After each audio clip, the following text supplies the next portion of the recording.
And welcome on in to the latest edition of the Blue Horseshoe podcast. As always, he is George Bremer. I am Ryan Hickey. It is a Thursday morning, which means, George, game preview podcast. John McClain, the great John McClain, who joined us last year, and I thought got the season off to the perfect start, saying before the Colts-Texans week 1 matchup in 2022, hey, only way the Colts lose this game is they get food poisoning on Saturday night, can't show up to the stadium. And it wasn't wrong, right? He was not wrong in the sense that the Colts did not lose the game week number 1 last year, but we do know that was we'll say, inauspicious start to the season and a foreshadowing of things to come for sure. So we got John coming on here in about 15 minutes or so to preview things from the Houston perspective. Two interesting notes here I want to kind of get into, George, because both teams are kind of, for the first time in a long time, in similar spots going into this game. We saw in week number 1, right, Anthony Richardson played well, but the big takeaway or one of the big talking points was no one else really was able to step up around him and make consistent plays. Going into week 2, and that's usually in the NFL where you see the biggest jump, right? They always say from week 1 to week 2 is where you truly see the most improvement. So with that said, George, where do you think we'll see the most improvement on this Colts team on Sunday, I should say, in Houston? Is it running back, receiver, somewhere defensive? Like, where are you expecting the biggest jump in production for this Colts team here in week number 2? I have an inkling where you're going, so I'm going to go in kind of a different direction, I think. I'm going to go with the defensive line because it's not so much the jump as it is kind of a prove-it game. You have a good game in week 1 and you exceed expectations, and people want to know in this league, okay, can you do it week in and week out? And so I think you've got a banged-up offensive line over there in Houston. You've got a situation that's ripe for the picking. They got a lot of pressure on Trevor Lawrence. They didn't always get him on the ground, but I think they were able to cause some of those problems that led to the 4th down situations that the Texans weren't able to convert, that led to 2 turnovers and also 2 more turnovers on downs. And now I think, can you take that step forward? Can you have Baltimore, I think, got 5 sacks last week against the Texans. Can you match that number? Can you exceed that number? Can you go out there? And so if I had to pin it on one guy, I think Kwity Paye is that guy, right? It's his year to come off the edge, be that monster. I think he did a good job against Jacksonville. We talked about it before. When he's on the field and he's healthy, he's usually one of the high pressure guys in this league. Now, can he get there and get CJ Stroud on the ground? But even if he doesn't, can he push him into DeForest Buckner? Can he push him into Grover Stewart?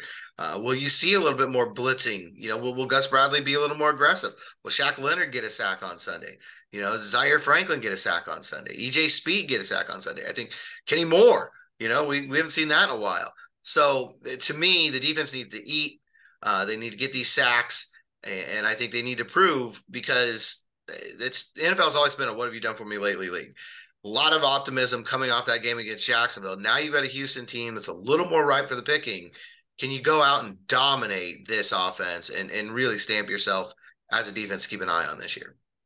And you're right about that. There's no excuse, right? For this defensive line and really this front 7 in terms of getting consistent pressure on CJ Stroud, even if you don't get sacks, but make him run for his life and make him throw the ball either away or throw it into traffic or throw it before he wants to, like, you have to make CJ Stroud's life hell. And like you said, I mean, we'll get John's take in a little bit, but this offensive line is banged up, man. Banged up going into that game against Baltimore, banged up coming out of it, banged up in training camp. Like, this is where I thought the Colts, honestly, George, did a pretty good job of at least getting consistent pressure for the most part on Trevor Lawrence, not making him comfortable. This has to be against, obviously, a better offensive line in Jacksonville. You have to now capitalize on, like I said, and get some legitimate pressure, and really, too, get legitimate pressure with just the front 4. With where the talent discrepancy is so much in the Colts' favor, you have to go out there and win that battle. And on that note too, George, how about make some game-changing plays? Like, the Colts were a ball-hawking secondary. I thought on Sunday against a better quarterback and a better receiver unit, skill position unit, where they did get a pick, right? Yeah, Tony Brown get that nice interception of Trevor Lawrence. Almost had another near interception when the ball just hit the ground. As like they were around the ball on Sunday against the Jags. This should be a situation where they absolutely should be around the ball and force multiple turnovers, because whether it's getting CJ Stroud to the ground in a strip sack or force him to throw the ball early, you should be around the ball, and there should be a lot of close calls and probably multiple turnovers in this one. Yeah, look at last week. 2 turnovers, 2 more turnovers on downs, and 2 turnovers that were taken away on review. So that was a really active day. And they've got to match that again. And like I said, I think that's one of the toughest things. We talk about that jump from week 1 to week 2, and that's certainly, if you struggled, you need to come up and show that you can improve and, get it done in the areas that you weren't able to in week 1. But I think even when you had a good week, it's just 1 week, and people want to see, can you come back and follow it up? And in this case, when the challenge on paper is not as steep as it was a week ago, I think they've got to match their performance, not match their performance. I think they've got to have a better performance on Sunday than they even had against Jacksonville. DeForest Buckner got a touchdown last week. Can we get a Grover Stewart touchdown this week? If we do, that might be the only thing the post-game pod's about. Nothing else about the game will be discussed, just the Grover Stewart touchdown, no matter what the score was. They could lose 45-7. All we're talking about is Grover Stewart's touchdown. I'm sure what will be an epic celebration if he does find pay dirt. And maybe, hopefully, too, maybe a spin move along the way. Hopefully, it's not like one of those you fall in the end zone. You get maybe kind of like Buck, little run after the fumble, maybe a 15-yard run, hit a little spin move as well. Make it pretty. That's for sure. But that might be the season highlight right there, George. And all we talk about the rest of the year, if Grover and Buck find the end zone in back-to-back weeks, to say the least. You're going defensive line. I like that one. I'll go with the biggest shot for week number 1 to week number 2. It's got to be the receivers, right? It has to be the receivers. Look, if you're Michael Pittman Jr. and you want to obviously go into a contract, he's in a contract year, I should say, this has got to be a game where, even though Derek Stingley is a good corner, this is a banged up secondary. You got to now take advantage. You got to now go into T.Y. Hilton's house and honor your former teammate, having a big time performance here and really kind of showing you, look, you can rely on me. Week number 1, he had a nice 39-yard touchdown. It was on a screen, and it was great blocking. So it's not like it was kind of one of those, he willed it by himself. Also, too, outside of that one play, you didn't really see him show up a lot until the end of the game. And that last drive, look, you're down by 10 points. The Jaguars playing prevent defense. It's not like if you get 3 or 4 catches on that drive, it was that big of a deal. Step up here in week number 2, whether it's Alec Pierce as well, who was basically MIA outside of 1 catch, Josh Downs, who started hot in the first quarter, then kind of sizzled out. You need at least one receiver, George, to not only step up, but step up consistently, where it's not just, oh, he was good for 1 drive or good for 1 quarter. How about good throughout the entire game here, where AR can truly kind of rely on that guy throughout, the duration of the game? Something that was desperately missing in week number 1. And based on the matchup and based on, too, like the talent on this offense, you should have your way or win one-on-one battles more times than not against this Texans secondary. In fairness, even Pittman wasn't that impressed with his screen pass touchdown. He told me after the game that all he had to do was run straight. Everything was there for him, and all he had to do was, run straight. Now, I do think that might be the fastest we've seen him run in a Colts uniform. It's true. He was flying on that one. I think at one point they put up on the scoreboard that was the fastest speed that was recorded. And the second one was at some point Richardson, I'm guessing probably on the 12-yard run, because that's where he got the most chance to get ahead of steam. But that'll be an interesting thing to watch, throughout this year is the speed that Richardson can reach. Because you really can get one of those 30 or 40-yard runs. Some of that, I wonder if there was the knee injury early. Shane said that he didn't really think that it affected play calling, but it had to, on some level. When your quarterback gets banged up that early in the game, you had to be thinking at least a little bit, taking that into account the rest of the way. But the other thing that this Steichen said that I think is germane to this conversation, he felt like he needed to be more intentional, getting Pierce and Pittman involved early in the game. And getting the offense, something to hang its hat on early in the game, rather than, kind of taking what you're giving you early on and then, that kind of becomes a habit and you do it throughout the contest. I think they want to be more intentional, take those shots early, and maybe even that gets Houston to change its mind about how it wants to play you. But if nothing else, gets you some confidence early on, gets that juice for the offense. You've seen that, over the years. Somebody comes out early on one of the first couple of drives and gets that big play. I mean, it's part of the reason this is T.Y. Hilton's house, is he was known for doing that early in the game against the Texans. Get some early big touchdown, and all of a sudden, everybody's like, here we go again. Your side's thinking that, their side's thinking that, the fans are thinking that, probably the officials are thinking that at that point. So you really need to get that sort of, even if it's just a quick hitter that's 25, 30 yards on a slant to somebody. Something early on that at least puts the thought in D'Amico Ryan's head, you know what, maybe playing the way Jacksonville did isn't necessarily going to be the best outcome for us. And it sounds like, too, I think Shane Steichen's in the right headspace for this. It sounds like he's going to go into this game passing to open up the run. I think that's the way you got to do it because, again, you looked at the run game. Look, to the Texans' credit, they did a good job of limiting the Baltimore Ravens run game in week number 1.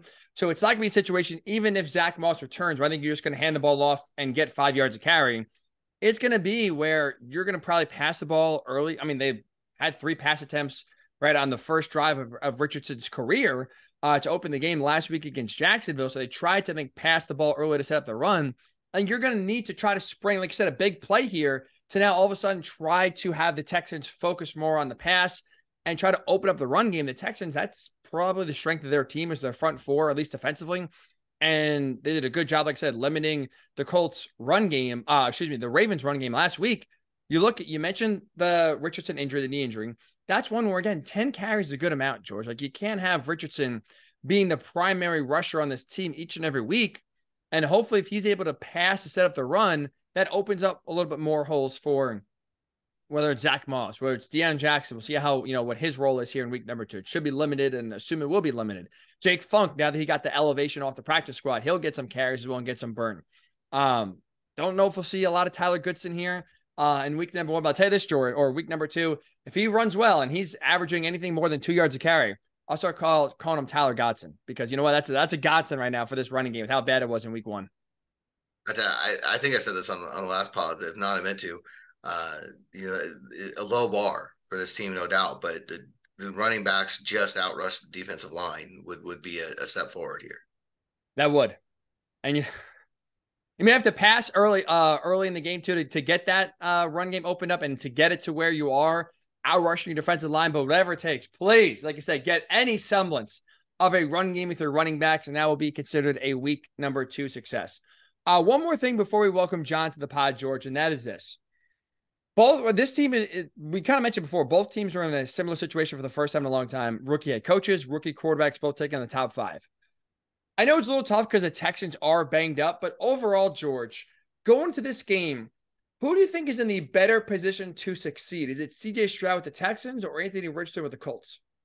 I mean, looking at week 1, I think you got to go with Richardson. Just the fact that he looked more comfortable. I think he wasn't running for his life, and something that you were kind of concerned about going in. How's this offensive line going to look? How's this going to play out together? And he didn't look out of place. He didn't look like a guy making his first career start. I'll say that.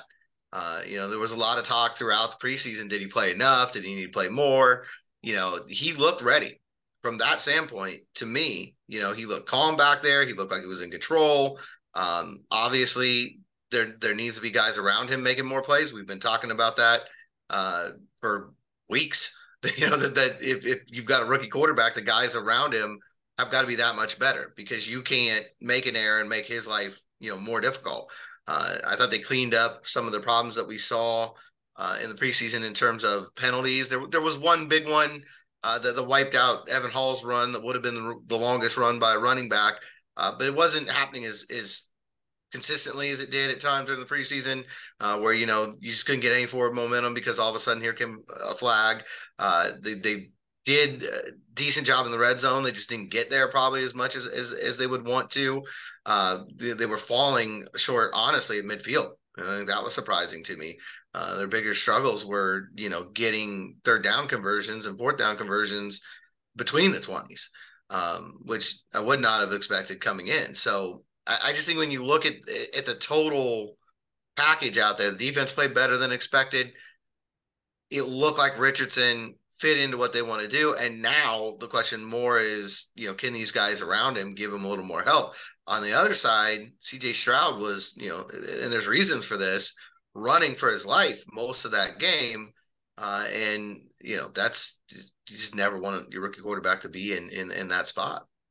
I know it's tough because the Texans' O-line is banged up. Like I said, that's part of the reason why, especially in week 1, they're running for their life. But even if they were healthy, I still think Richardson's in the better situation. Like I said it on draft day, I really thought out of the 3 quarterbacks that went in the top 4 picks, I thought Houston was in the worst spot of the 3, just because look at the offensive line outside of Larry Tunsil, not very talented. like outside receiver wise, like, you like honestly the biggest buzz, because I do follow a lot of Houston, talk show hosts and Houston beat reporters, because at least for the station I work with, Odyssey, we have a big Houston affiliation, and a lot of those guys come on our national radio show a lot. So, and the guy they were talking about the most, George, was Tank Dell. And so if you're talking about a rookie receiver being like the number one option or the safety blanket for CJ Stroud in training camp and in the preseason, that's a concern, because again, you're still talking about a rookie receiver and a rookie quarterback. If you don't have any sort of veteran presence there, and they brought in Dalton Schultz and they have, Robert Woods, but it's like these guys are not game breakers, or I would say like, truly essential, reliable players. And you kind of saw in week number 1, they didn't make that big of an impact, along with the defense that is young and banged up, and a first-time offensive coordinator in Bobby Slowick that, again, part of that maybe was him, just the offensive line running for his life, and not allowing Stroud to have any sort of, be able to set up in the pocket and make reads defensively, because he just gets the ball and running. But I thought they were really conservative on offense in week number 1, George, in terms of no deep shots, really kind of running the ball, kind of giving up a lot of screens. Like they were, at least again, from my outside perspective, it seemed like they were asking CJ Stroud not to lose the game and were worried about putting the ball in his hands. I just don't think the Texans right now have enough talent on either side of the ball. And even game plan wise, I do trust Shane Steichen with his track record right now in both LA and in Philly of developing young quarterbacks to script the right game plan for Richardson to have success. So even though he was the biggest, we'll say, project, right, and the guy with the most question marks coming out of the draft, I think it's honestly Stroud, which is the one that, especially year number 1, I expect to have the worst year out of the 3. No, I think there's a lot, to be said for that because of what's around him. And I think, along those same lines, that synergy with your coach and with the offensive system, that's something that's been in Anthony Richardson's favor since draft day, because everybody makes that same parallel. Shane Steichen, what he did in Philadelphia with Jalen Hurts, and how that can translate now to what he's doing with Anthony Richardson. You don't have that synergy right now in Houston. You don't have, a similar offense that, or even offensive coordinator or a head coach who's developed a rookie quarterback before. I mean, in addition to the fact that Steichen's most recent history is with a young Jalen Hurts, he was in LA for a rookie quarterback out there, and Justin Herbert, and a rookie of the year season for him. So, I think those things are definitely major bonuses for Anthony Richardson right now. The fact that you've got coaches around you that have done this. Even Jim Bob Cooter was with Trevor Lawrence last year in Jacksonville, was with Jalen Hurts the year before that in Philadelphia. So you've got guys around him. Cam Cameron, not Cam Cameron. Cam Turner. Cam Turner. That's much Cam better. Cameron, nice throwback. Mine's on IU right now. I guess what can I say? We're talking Big Ten, and here we go. But Cam Turner, he has history with Kyler Murray throughout his early part of his career in Arizona. All these guys, all these voices in Anthony Richardson's head are guys who have already had success developing young quarterbacks somewhere else, and I don't see how that can be anything but an advantage for him. I'm with you. And the last thing I'll say here is this, George. Look, I'm not going to make this bigger than it is. It's a week 2 game, and it's a second career start for both Richardson and Stroud. So I'm not going to sit here and making sweeping judgments of, whoever plays better is going to have the better career. And if Richardson throws for 400 yards in week 2, he's guaranteed to be a Hall of Famer. And if he stinks, his career is a bust, right? In the grand scheme of things, this game is not going to have that big of an impact on the success or failure of both Stroud and Richardson. With that said, though, again, I would expect, I think it would be disappointment, George, if we're talking on Sunday after the game, live on YouTube, by the way. Subscribe to the Blue Horseshoe podcast on YouTube, because that is where every single post-game show will be located. We'll go live after every game, after that shameless plug. But I will say, like, if we're talking Sunday, George, after the game, about CJ Stroud outplaying Anthony Richardson for 1 week and for that day, I would say it's a big disappointment. Absolutely. Given what they've got coming in, given the challenges they're facing. But, the other part of this that we really haven't talked about, is first road game for the Colts. And so that'll be interesting to see how they react to that as well. And the Texans, I'm sure, are going to be fired up. Everybody is for their home opener. That's just the way it goes. You get into your house, and you got a new quarterback and a new head coach, and people, I'm sure, are going to be excited about that. So from a Colts standpoint, can you go in and handle that kind of environment? They went to Philly. I think that's one thing that should help them. They already went to Philly. You're not going to see worse than that. So But this is, we've seen Richardson throughout his young career here show maturity, show leadership, be sort of, from a mental standpoint, from a attitude standpoint, work ethic standpoint, be beyond his years. Will that show up again in his first road game? I think that's something to watch. I was just going to say, I honestly think the Philly crowd on that Thursday night preseason finale is going to be more hostile than Sunday. I mean, they normally are. It's Philly. I mean, that's, but Right. you're talking about a rookie quarterback who went in there and mocked their touchdown celebration. So I wouldn't think that he's going to be rattled by this, but it's one of those things that you don't know for sure until you see it, play out in real time. That Philly game could come back to be a benefit, like I said, where just Houston crowd, even when the team's been good, you don't exactly talk about going down to Houston as being a tough environment to play. And even with a domed stadium, still, again, not, a situation that's hostile environment, let's say, to say the least there. We will welcome in John McClain next. I mean, he's really, George, Mr. Texans, covering the NFL for almost 50 years, all over the Houston scene, radio, podcasting, writing. He does it all. So he is a great resource to hop on here and give us some of the Texans insight. So we'll talk to John next, right here on the Blue Horseshoe Pod. All right, time to go behind enemy lines. We welcome back the great John McClain, who hosts the Utopia Football Podcast, does tremendous work with Sports Radio 610 down in Houston, really is Mr. Texans. John, welcome back to the Blue Horseshoe Podcast. Guys, it's great to be back. Thank you. I'm full-time radio now. I write 5 columns a week for sportsradio610.com, where there's no paywall. Do 3 of those Utopia Football Podcasts and make 6 appearances a week. And fortunately, I get to write about the Astros as well as the Texans. That way I can write about a winner. I was just going to say, yeah, for both these teams, really not much winning recently, and definitely not much winning going on this year for sure. You are a very busy man, to say the least. And it's funny because we had you on last year, right before the season started. Colts expectations were high. I remember you joked about how the only way the Colts lose that game week 1 of 2022 is if they get food poisoning and have a bad meal on Saturday night. Well, as we know, the tie happened week 1. Colts season went right down the chute from there, and only 1 win separated these 2 teams last year. This year, right, new head coaches for both squads, new quarterbacks now for both squads. Going into this week 2 matchup, John, this season, who right now would you say is the better team? Is the Colts or the Texans? And I was right that the Colts didn't lose that game last year. You were right. You were right. Lovie Smith got a lot of criticism for not going for 2 to try to win the game instead of kicking. But and then, of course, they won that last game, which cost them the first pick in the draft. But right now, they're really happy with CJ Stroud. If this game were in Indy, which it'll be at the end of the year, I'm sure I'll pick the Colts. Here, I'm going to pick the Texans by probably 3 points, low scoring and boring. Texans scored 9 points in the first game. Of course, Colts had 21. Of the 3 rookie quarterbacks, Richardson had the best game. Stroud was second, and Bryce Young was third. I have a column that's posted on our website this morning about the 2 quarterbacks are really good friends except for Sunday. And Stroud goes back talking about, Richardson says high school, and I mean, he really likes him.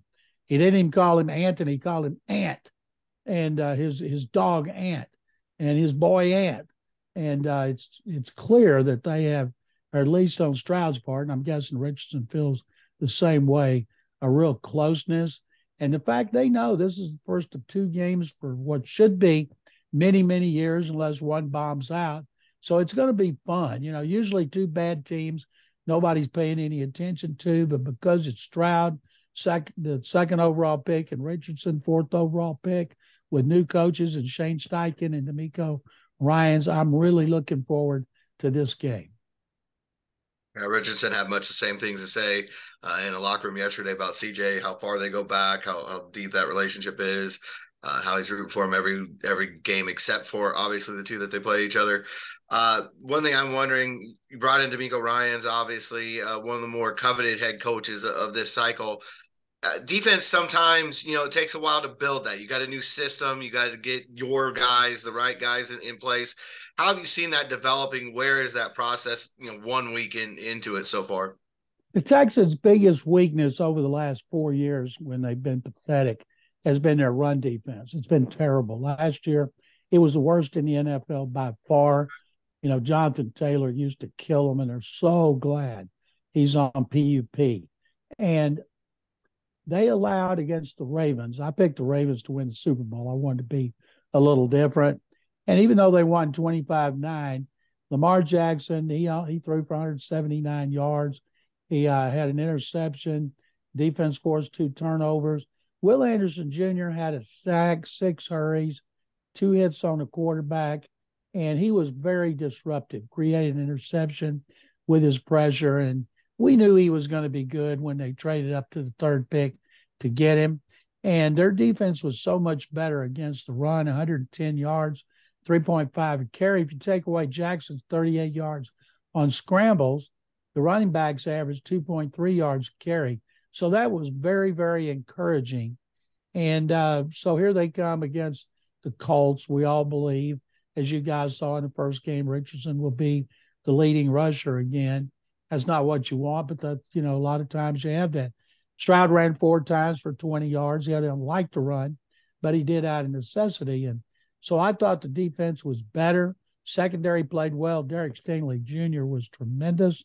And Jalen Petrie, a great young safety, he blitzed twice and hit guys and ended up with a bruised lung, had to spit out blood, had to spend the night in Baltimore. He's okay. I don't think he'll play in this game. They're saying he's day-to-day. I'll be stunned if he does. But right now, D'Amico Ryans, who makes the calls on defense, that side of the ball, they're a lot better. You mentioned the defense, John, and you're right. I watching that game. I was very impressed with how the Texans defense played, limiting Lamar Jackson, both, like I said, in the run game and the pass game. For the Colts, you mentioned, I mean, kind of similar numbers with the Ravens running the ball outside of their quarterback. I think it was 1.5 yards per carry for a Colts running back in their week 1 game against the Jaguars. You mentioned a little injuries, especially with Jalen Petrie in the secondary. If you're Shane Steichen, you're Anthony Richardson going into this game on Sunday, where is the weak point, if you will, on the Texans defense? Is it an area where you want to try to pass the ball more? Or is this still an area where, even though they had a good rush defense in week 1, it's an area maybe the Colts could try to take advantage of in week 2? They prefer to get pressure with a 4-man front, but Ryan's dialed up some blitzes too. And it was very interesting when he did it because he seemed to catch Lamar Jackson off guard, which would be interesting because Jackson's an experienced veteran quarterback, even though he hadn't played in a while because he had injuries at the end of last season. And I think when Ryans was the defensive coordinator at San Francisco the last 2 years, he had replaced Robert Saleh, and their defense was great. But he had a lot of talent. They put all their high picks up front. At linebacker and secondary, he had mid to low round picks starting and playing well. And here they have Will Anderson Jr. as the 3rd overall pick, and he's tremendous. He is the leading candidate to be Defensive Player of the Year, according to Vegas. Bijan Robinson, running back from Atlanta, is favored to be Offensive Player of the Year. But if Petrie's out, Jimmy Ward, their other starting safety, is out for a 2nd game in a row with a hip injury. That means they're playing 2 backup safeties. I try to get the ball down the field. I was watching, a little bit of the offense and obviously talking with the Colts, this week. One thing that they seem to be really concerned about is how quickly CJ Stroud gets rid of the ball, how quickly he makes his read and gets the ball out. Obviously, Trevor Lawrence has been known for that throughout his career, and Jacksonville had a really high completion percentage on Sunday. Do you think CJ's been able to carry that over, so far to the pro game, that kind of quick mind and quick release? There's a reason for that because he's playing behind a really bad offensive line. I wrote a column that's also on our website about I've never seen this early in the year in my 47 years covering the NFL, a team that's had so many injuries with guys on IR this early in the season. They lost their starting center with a torn ACL. He's out for the year. They lost their left guard for the year with shoulder surgery last preseason game. They're on their 3rd right tackle. They're on their 3rd center. Their 2nd-round pick, Juice Scruggs, who was starting. He's on IR. And right tackle Titus Howard. who had signed a contract extension. He got hurt the first week of training camp, broken hand. He's on IR. So they're like calling everybody but Bruce Matthews and Mike Munchak to see if they can play in the offensive line. So new offensive coordinator Bobby Slowick, a Kyle Shanahan protege. He came with D'Amico Ryans. He makes the calls. They struggled to get the play in the huddle. First half, they were out of timeouts with 8:14 left, and they struggled in the second. And that was one of the things that D'Amico Ryans said they had to work on this week, is they had to be better when they're in the huddle, just getting up to the line of scrimmage and getting the play called. But once the play was called, Stroud was all about getting rid of the ball fast out of necessity. Sometimes, like he had a deep sack. He averaged almost 10 yards on 5 sacks because he couldn't even plant his foot to throw the ball away. Jadeveon Clowney was unblocked several times, and the Ravens up front not only played well, but they confused. It wasn't Stroud. It seemed to be the linemen. With some of their blitzes, they pick up some of the wrong guys. And there was one strip sack, the only turnover. That was in the fourth quarter by a guy who never played right tackle, had to go in, and he just got abused. And Stroud never had a chance. But one of the things Stroud has to improve on is getting rid of the ball so he doesn't take sacks for a lot of yards. You know, Richardson had 4 for 8 yards, so he knows how to do it. But Chris Strasser, who you guys know very well, I'll guarantee you this is not what he signed up for, all these injuries. It's kind of like what he had last year with the Colts. Say the least there, John. Speaking of injuries, I saw Larry Tunsil miss practice on Wednesday. It looks like, at least right now as we record this Thursday morning, questionable for the game. Do you expect him to play? I expect him to play. Tunsil's their best player, and not just their best lineman, but their best player. Their left guard will be a guy, free agent, didn't play anything with special teams last year at Miami. Their center's the rookie 6th-round pick who's just started his first game. The right guard, Shaq Mason, they acquired him in a trade with Tampa, and he was terrible in pass protection. And then the right tackle, George Fant, wasn't even on the roster until the second week of preseason, and he got hurt and had to leave the game. So I would imagine the Colts front 7, which is good anyway, and that Colts defensive line has dominated the Texans even when the Colts are bad. So I look for Stroud to have to get rid of the ball quick, because you see those linemen, the one word they're going to be yelling most is duck. On that note, John, like you said, I thought week 1, like I said, there was not a lot of deep shots for the most part from CJ Stroud. It sounds like out of necessity just to get the ball out quick. Do you expect that in week 2, even though the Colts' weakness on defense is their secondary? It's still a lot of quick passing game? Well, the problem, throw the ball down the field, you got to have extra time. And he's not going to have extra time, I guarantee you. They didn't run the ball enough. They need to run it more. Dameon Pierce, they're really good running back. In his second year, touched it only 11 times. And so I would imagine they're going to come out, they're going to get out of the huddle quicker, get to the line quicker, run the ball more against the Colts than they did. Colts, of course, want to put them in second and third and long, and you'll see the ball coming out. A guy to keep an eye on is their rookie 3rd-round pick, Tank Dell. Tank is 5'8", 165. He's the only receiver who's capable of scoring every time he gets the ball, and he is exciting. He had 3 catches coming off the bench. He had a punt return for 14 yards. He's like a water bug. He was at the University of Houston, led the nation last year in yards and touchdowns, 2nd catches. So he's exciting. Noah Brown, one of their first 3 receivers, is on injured reserve. And people here not happy about Brown, but certainly happy that Tank Dell should get more touches.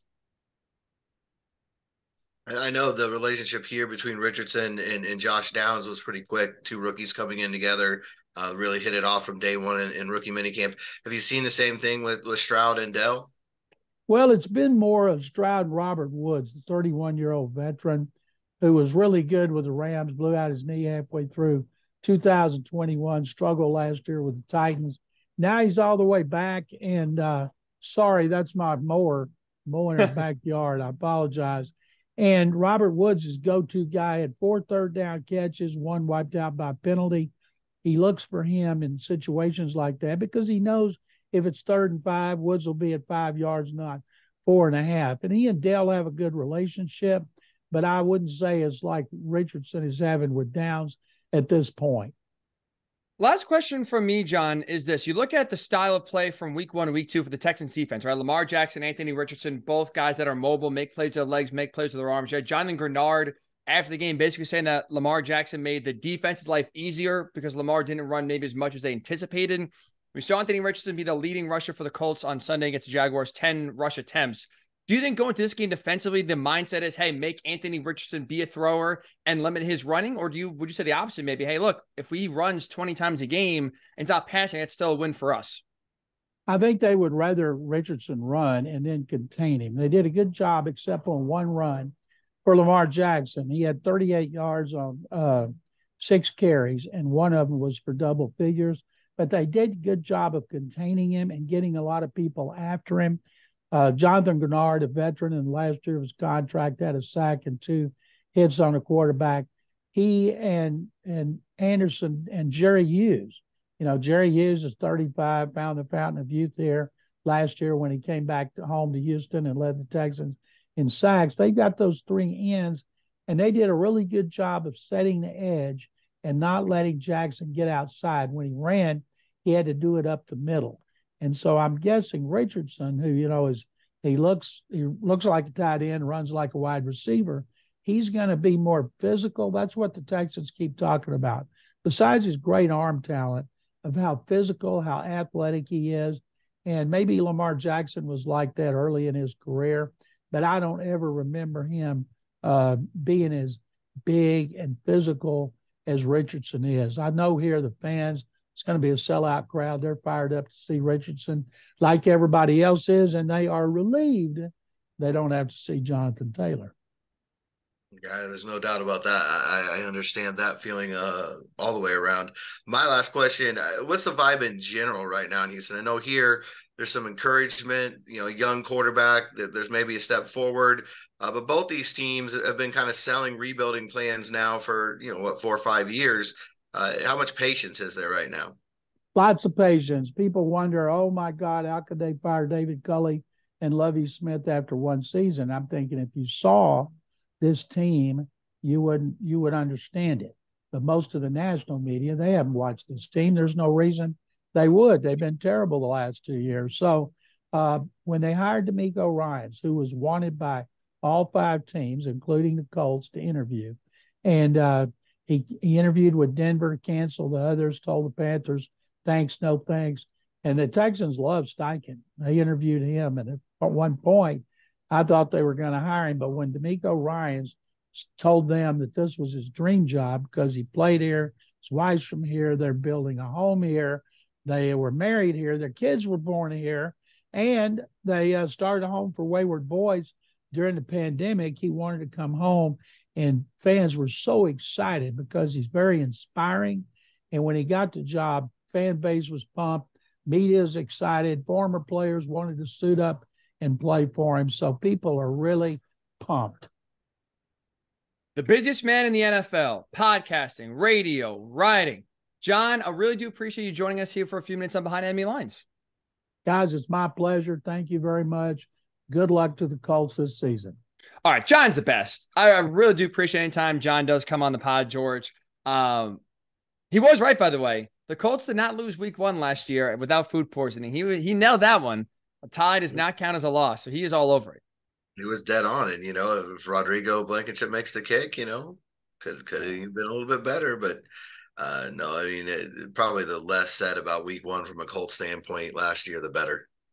True. You know what? You're right about that. Let's bury 2022 and let's move on. Like, you hear John talk about the offensive line, and he is not kidding. Kenyon Green, IR. Juice Scruggs, IR. Titus Howard, IR. Now you have George Fant, he said, a right tackle who's barely been on the team. Larry Tunsil, you heard John, questionable, but is expected to play, so the best lineman should be out there, George. But otherwise, basically 4 out of the 5 on the offensive line is an absolute mash unit. CJ Stroud was sacked 5 times last week by the Ravens defense. I mean, honestly, if we're talking about anything less than 5 sacks, George, I would say it's a failure for this defensive line on Sunday. Yeah, I mean, that's the strength of this Indianapolis team right now. And you saw it on Sunday against the Jaguars. Not just the linebackers behind them, that front 7, probably the most consistent, probably the group you have the most confidence in. on this entire roster right now, just because it's the one group with a lot of guys who have proven it before. Obviously Buckner and Grover are probably two of the best at their position, in the league, and one of the best duos in the league. And then if Zaire's going to play the way he did on Sunday every week, then, look out, because if you have to worry about him and Shaq Leonard, that's an awful lot, banged up offensive line in particular to do. Zaire had one of the better lines Wednesday in the locker room when they were talking to him about, just playing in front of that defensive line and how active they've been and how strong they've been. And he said, it's great because all those guys are going to win their battles, and you just don't worry about them up front at all. You can kind of just do your job and then make your job easier. But he said every now and again, when he sees 2 or 3 offensive linemen coming at him, he's like, wait a minute, if y'all are blocking me, nobody's blocking Grover, and that's not a good idea, And I think that's the challenge that any offensive line has against the Colts. And now you're talking about a line that's not been together very much, which I think is even more important than, the talent. We talk about that all the time. That's a group that's got to play together. So just the fact you got a lot of guys hurt and you're going to backups is going to be concerning. But then you've got a line that played together last week against Baltimore, and that's probably it. That's probably the extent of their chemistry. And you've got to try to worry about, do you double team DeForest Buckner? And if you do, who's got Kwity Paye coming off the edge, and you got to worry about these linebackers. And it's an awful lot to take in with a rookie quarterback playing behind them. I just think that's an area the Colts absolutely have to dominate if they're going to win the game on Sunday. Without a doubt. And like you said, it's just one of those things where it's a good point too, not just about the injuries, but also about the chemistry. It's like when you hear John talk about all the different times these offensive linemen got hurt, it's all throughout training camp. So it's not like you said, it's like, oh, week 1, everyone's hurt. And you have all these backups, but at least the backups have had a preseason game or two to mesh, and they've had 3 or 4 weeks of training camp to gel and get on the same page communication-wise. It's been plug and play basically since July. And now, like you said, going into week number 2, after you allow CJ Stroud to get sacked 5 times and have him run for his life for most of the game on Sunday in Baltimore, this Colts defensive line specifically, especially just the 4 of them, should be able to get consistent and routine pressure. If they don't, again, we kind of saw last year, like, you can get picked apart, and especially the secondary being the weakness of this team. You have to get pressure. And I never thought about this, George, but I thought John made a good point and a good observation when it comes to like the 49ers and how their defense is so successful. You have a great front 7. You put a lot of high draft picks up front, especially on the defensive line. You don't need a lockdown secondary. You don't need premium picks or players in the secondary, because their job is made easier when the quarterback is sped up. And so if you're the Colts, look, talent-wise, they're not the same as the 49ers, but build-wise, they are. And they have premium picks on the defensive line, but you have impact players at linebacker, and you have later round draft picks, undrafted free agents in the secondary that now are making plays and starting for you. Their job on Sunday should be, George, made a lot easier, because, like you said, we should be seeing a lot of, I don't know if the Colts are going to wear blue jerseys or white jerseys. I was going to say you see a lot of blue in the backfield, but maybe, because it's weird. Some teams do wear the home jerseys or the white jerseys for the first home game. I don't know what the Texans are going to do. I believe last year in the home opener, they wore white. Either way, you're going to see you're going to see a lot of Colts helmets. I should have just simplified it. A lot of Colts helmets in the backfield, chasing CJ Stroud around on Sunday. Yeah, it's really a non-negotiable part of this game. Yeah, and it's something they were able to do in week 1, and we weren't sure going in. We talked about that. If they were going to have a chance to be in that game, they were going to have to get consistent pressure on Trevor Lawrence and not let him sit back and pick that young secondary apart. And they did for the most part. I think they were able to speed him up a little bit. His numbers overall were good. His completion percentage was good, but you didn't have the feeling like you have in years past that he was kind of sitting back there in a rocking chair, sipping lemonade on the porch and just waiting to pick out, whichever receiver finally came open.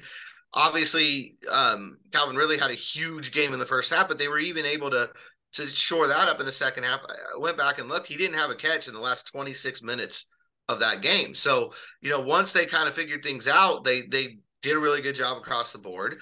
We talked before about, there's 31 points on the scoreboard, but, 2 touchdowns really aided by a poor punt return coverage, which Brian Mason really, I think, did a good job of discussing what went wrong there. Rookie mistake by Jalen Jones, turns his back to the return man, and then they had guys on the other side who were supposed to contain who weren't where they were supposed to be. You can't have breakdowns like that. This team is too young. There's too many things that have to go right for them. You can't have breakdowns like that and beat a team as good as Jacksonville. That set up the go-ahead touchdown, and then obviously the one interception Anthony Richardson threw was in his own territory and set up sort of the clincher. But if the defensive line and the linebackers play as well as they did Sunday, again this Sunday, I would feel really confident about the Colts' chances. Agreed. We'll get to our game picks here in a little bit. Not to brag, George. We're off to a 1-0 start. Don't let us get hot. We are going for a winning streak here. We will, like I said, one second here, we'll give you our game pick. But one other thing I found really interesting from John, George, and that was this. Asking about kind of how the Texans plan on trying to slow down Anthony Richardson. Usually, right, anytime you face a dual threat quarterback who can run really well and pass really well, you mostly hear defenses say, hey, we want to make him one-dimensional. And usually that is, hey, let's make him a passer. Keep him in the pocket and make him pass the ball 35, 40, 45 times. Don't let him out and run a ton. And you hear John McClain basically say, look, the defense of the Texans, they're going to try to make Richardson run. They're going to try to basically flush him out more and have him be more of a runner than a passer. Are you surprised to hear that in terms of how the Texans could go about trying to slow down Anthony Richardson here in week 2? I think it's pretty similar to what Jacksonville did, honestly. And I think you're going to see some more of it right now because I think what teams are realizing is two things that, probably Shane Steichen calls his superpowers. Obviously, the running ability is off the charts. And John did a good job of kind of describing that. It looks like a tight end, runs like a wide receiver.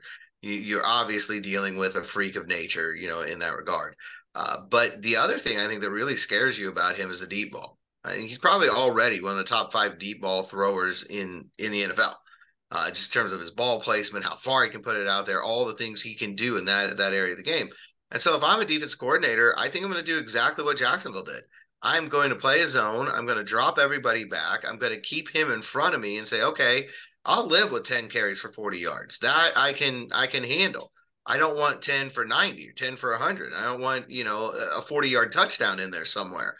Because that's what I think is going to, really hurt my defense. So I think I would be more than happy flushing him out of the pocket, keeping him in front of me and containing that part of his game.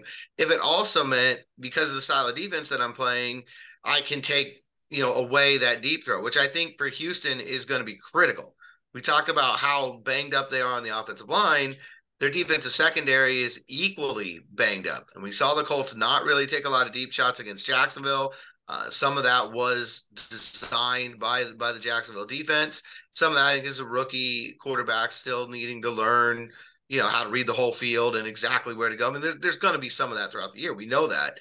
But I think this is a game in particular where if you're Shane Steichen, you're looking at that secondary, you're looking at what happened against Jacksonville, and you're saying, let's be intentional with trying to find Alec Pierce deep somewhere in this game. Let's be intentional with trying to get Josh Downs, maybe behind the secondary.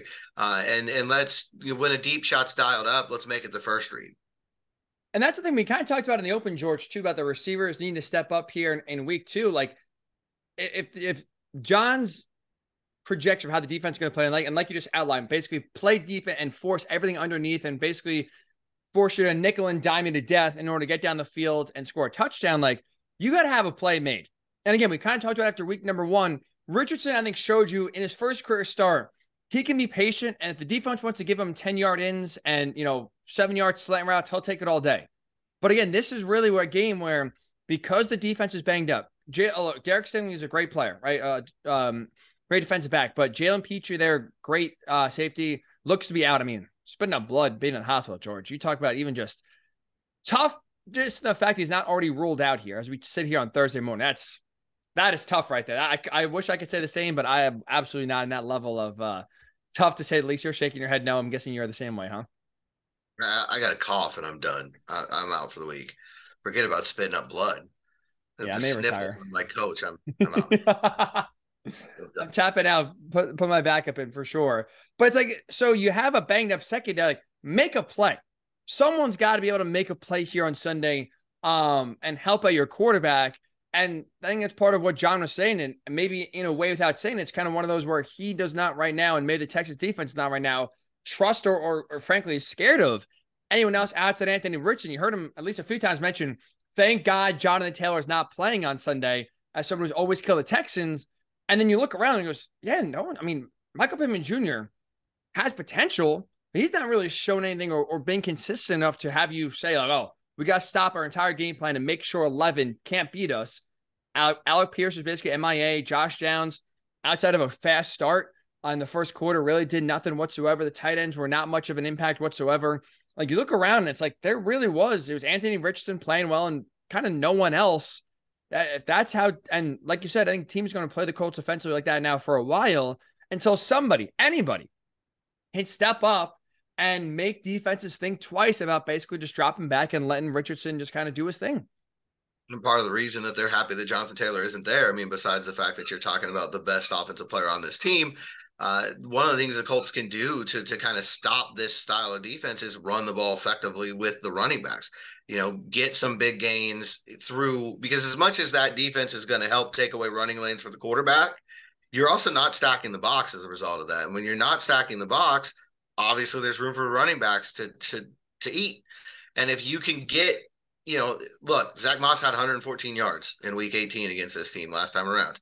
If he can go out there and repeat that, and obviously we just talked with John McClain, a completely different looking Houston defense than the one they face in week 18 already. Just one game under DeMeco Ryans, you've already seen great strides in that run defense. But the Colts need somebody, whether it's Moss, who was a full participant in Wednesday's practice, fingers crossed he'll be ready to go this week, whether it's, Jake Funk, whether Deion Jackson has a resurrection in this game. They need to go out and find yardage on the ground from those running backs, because that will pull up the defense. It will help those deep shots.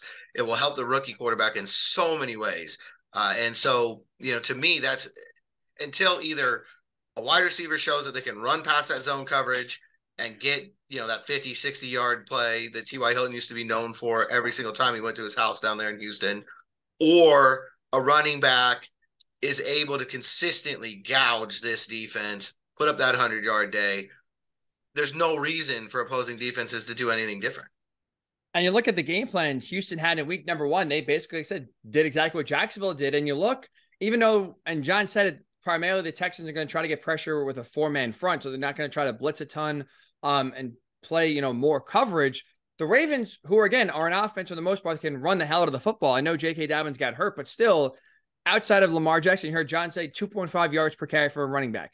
Eerily similar, George, to what the Colts did last week outside of Anthony Richardson. And outside of one, there's like a 30 or 35-yard pass to Odell Beckham Jr. that was completed. That was really the only deep, explosive play the Ravens had offensively all game. And you're looking around, again, Houston just showed you with, I would argue, better talent in Baltimore compared to right now what the Colts have. They can limit the big play. And if you're not running the ball, they're going to dare you basically to take 10 yards every single time. The Ravens offense, I thought, was clunky on Sunday in their opener. And there's no reason, I think, right now, if they can't run the ball, if Zach Moss can't come in and establish some sort of run game or just honestly make the Houston defense honest, it's hard to think right now that you'll get a lot of explosive plays in the passing game. It's going to be a lot of underneath patience from Richardson here again in week 2. Yeah, the offensive numbers were eerily similar between the Ravens and the Colts last week. If you look at those two games, very, very similar. The biggest difference is Houston's offense wasn't able to really get anything going, as opposed to Jacksonville's offense getting enough going to win the game on Sunday. So I definitely think, the run game's got to happen. And when we look at those similarities, one of the things that hurt Baltimore last week is losing J.K. Dobbins early in that game to the Achilles tendon injury. And so then their run game kind of went the way that the Colts run game went. And yeah, look, when you're one-dimensional in this league, we talked about it way back in the spring, or not spring, but in training camp, when we were talking about the Jonathan Taylor holdout. Teams can come in knowing that the Colts are one-dimensional, and it just gives you so much more comfort as a defense. It makes it so much more difficult on offense. And that's what we've seen so far from Indianapolis. They have got to find a running game, however that is. If you've got to call up Tyler Goodson and get some of that Iowa run game, I don't know what it's going to take, but they've got to find somebody who can carry the ball. And obviously Zach Moss is the guy that they have the most hope for, the most optimism for. It's a good sign he was a full participant. That's a step up. Hopefully it's enough of a step up that he'll be able to play on Sunday. Absolutely. Yeah. They could use any help right now they can get, especially at the running back position, as they hope to make a big jump from week 1 to week 2, where, again, you do see the biggest leap in the NFL is from that game 1 to game number 2. And hopefully, whether it's receivers, whether it's running backs, offensive line, you see somebody make a play here down in Houston that leads to Anthony Richardson's life being a little bit easier. All right, George. So we are hot. And look, we're going to use it. It's one game, but we're going to say, because last year was such a disaster, we're hot right now. We're 1-0, undefeated, sitting pretty in the penthouse.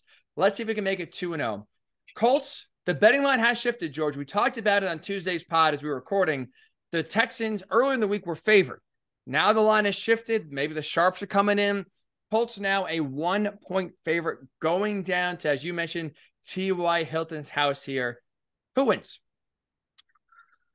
Well, not the fans. I'll say that right. I agree with John. It's going to be a pretty dull. I mean, just looking, if things play out the way they did last week for both of these teams, it's probably going to be a pretty dull game.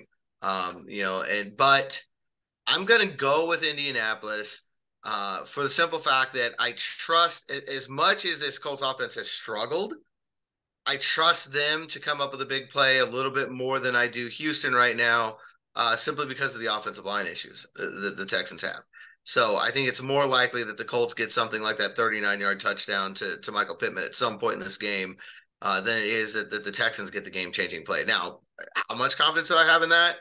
Not a tremendous amount, but I do trust them a little bit more. I'm going to go Indianapolis by the thrilling score of 16-10. 16-10. A lot of field goals. Matt Gay, get that leg warmed up. Bet a lot of money. Time to get him out there and let him kick. You are right about that. Get your investment finally going for once after you only kicked 3 field goals on Sunday's opener. I'm going to go 20-10. So look, same thing. I think the Colts get 1 extra touchdown, but I think the Colts do win this game in 2 reasons. Number one, I do think that, defensively, look, CJ Stroud should be running for his life. CJ Stroud, when you see that offensive line, how banged up they are, I don't think they'll be able to establish a run game. So kind of similar to week 1 against the Ravens, where Dameon Pierce was held in check, and it was basically, you had CJ Stroud attempting 44 passes.